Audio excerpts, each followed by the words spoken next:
जय श्री कृष्ण मित्रों, हूँ अत्यारे एक कस्टमर घरे आई गयो छुं अने आ कस्टमर घरे तमे जोई शको छो के 3 किलोवॉटनुं के सोलरनुं इन्वर्टर छे अने तेनी बाजुमां जे एसीडीबी छे ते बળી गयुं छे। अत्यारे जीबी मांथी पावर आवे छे एटले अहींया एसीडीबी में पावर आवतो हशे अने डीसीडीबी में कई प्रॉब्लम नथी एटले डीसी बाजुथी पेला एमसीबी बंध करी दे अने आ एसी नी आखी एसपीडी ने ए बधुं उडी गयुं छे ने आ आपणे बदलावी देवानुं छे। એટલે આ જો અંદરથી છે ને એસપીડી અને જે બાજુમાં કોન્ટેક્ટર રહ્યા ને એ બળી ગયા છે એટલે આખે આખું એસીડીબી નવું નાખવું પડશે। હવે હું અત્યારે મારી સાથે આ જે જૂનું એસીડીબી છે ને એ કાઢી લેવાનું છે અને મારી સાથે અત્યારે નવું એસીડીબી હું લઈને જ આવેલો છું એટલે આપણે તે નવું એસીડીબી ફિટ કરી દેવાનું છે। પણ તેની પહેલા આપણે જે અહીંયા જીબી માંથી પાવર આવે છે તે પાવરનું ખાસ ધ્યાન રાખવું પડશે કેમ કે ચાલુ લાઈને આપણે અત્યારે કામ કરી રહ્યા છીએ। એટલે સૌથી પહેલા તો આ જે એમસીબી છે ને તેમાંથી બંને છેડા ફેઝ ન્યુટ્રલના આપણે કાઢી લેવાના છે અને તમે ટેસ્ટરમાં પણ જોઈ શકો છો કે પાવર અત્યારે ચાલુ છે। હવે તમે વિડીયોમાં જોઈ શકો છો કે આપણે જે જૂનું એસીડીબી હતું તે નીચે રાખી દીધું છે અને તેની જગ્યાએ આ નવું એસીડીબી અત્યારે મારી દીધું છે।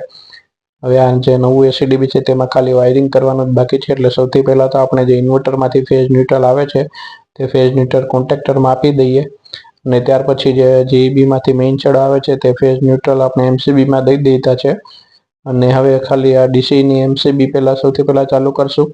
અને ત્યાર પછી આપણે થોડીક વાર પછી ઇન્વર્ટર શરૂ થઈ જશે અને ઇન્વર્ટર ચાલુ થઈ જાય પછી આપણે જે એસીડીબી છે તેમાંથી એમસીબી ઉપર કરી દેશું એટલે ઇન્વર્ટર ઓટોમેટિક ઓન કન્ડિશનમાં આવી જશે। અત્યારે હવે તમે જોઈ શકો છો કે ઇન્વર્ટર ચાલુ થઈ ગયું છે અને જો તમને આ વિડીયો ગમતો હોય તો આ વિડીયોને લાઈક શેર અને કોમેન્ટ કરો અને આવા જ બીજા વિડીયો જોવા માટે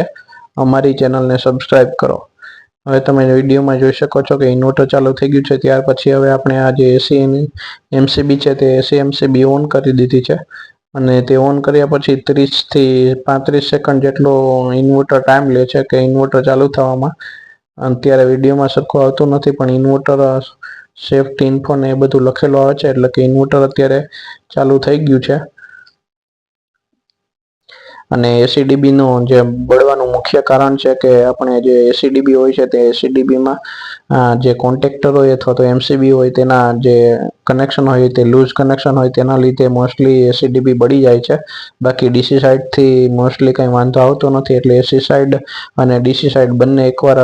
કનેક્શન જોઈ લેવાના કે એક પણ કનેક્શન લૂઝ તો નથી ને।